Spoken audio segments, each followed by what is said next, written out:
All right, so it's the last weekend of the summer, so to speak. It's the holiday weekend, Labor Day. Last time you're gonna hit the grill.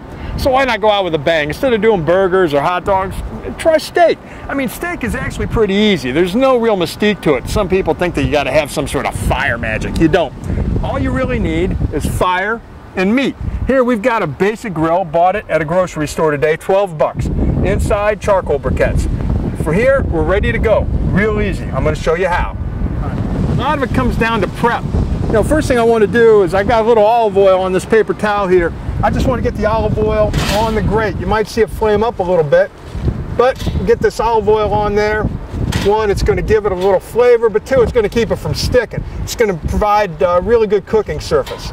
So we're ready to go. All right, I've got this steak. It's a basic New York strip. Got it at the grocery store. Just the kind of steak that anybody else is going to get. Nothing really fancy. Didn't go to a meat market. You can if you want to.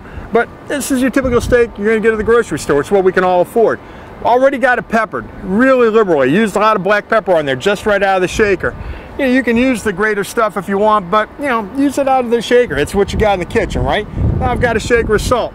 Steak loves salt. All right, before you get that meat down on the grill, here's one way to test how hot it is. Get your hand over here, 1, 2, 3, and it's hot. I'm out of there. It's about 450 degrees. I let these coals cook up to get just to the right temperature. That's the key. You got to have the meat on the grill. It's got to be the right temperature. Now, the other bit of advice I've got for you here, use tongs. Don't use a fork. If you use tongs, you don't poke holes in the meat, juice doesn't come out. Put it right on the grill, and we let it cook. Okay, the steak has been on the grill now for 7 minutes. It's about a 2-inch thick steak. Give it about 7 minutes. If it's an inch, about 4 minutes. We're gonna flip it over. Remember, tongs. Let's see what kind of, oh, look at that. Look at that sear. That is nice and brown. We're gonna let that cook another 7 minutes on this side, and we should have steak perfection at that point.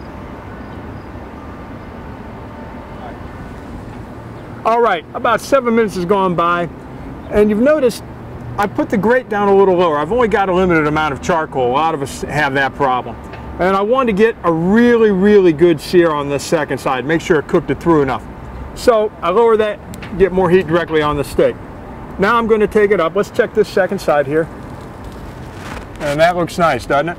Okay, here we're going to take it, put it in a pan, and we don't do a thing to it for at least 5 to 10 minutes. It's called resting. All those juices inside the steak, they're going to reconstitute. It's going to be a fabulous steak once we cut into it.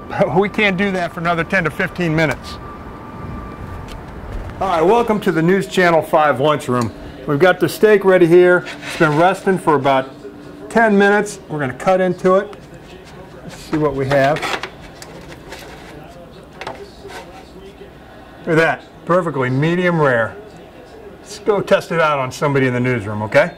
One place I can always guarantee people are going to be hungry is in the newsroom. I've found Eric Risto. You know him as Eric the referee from Dogs on the Run. Eric, we've got some steak we grilled out here. Take that piece there if you like. Very good, very tender, very juicy. Very good. Thanks, sir. Okay, that is all you need to know right there. Meat, fire, just treat it right. Oh, Reg is getting another piece, and you're good to go. Just that easy. Make your Labor Day special.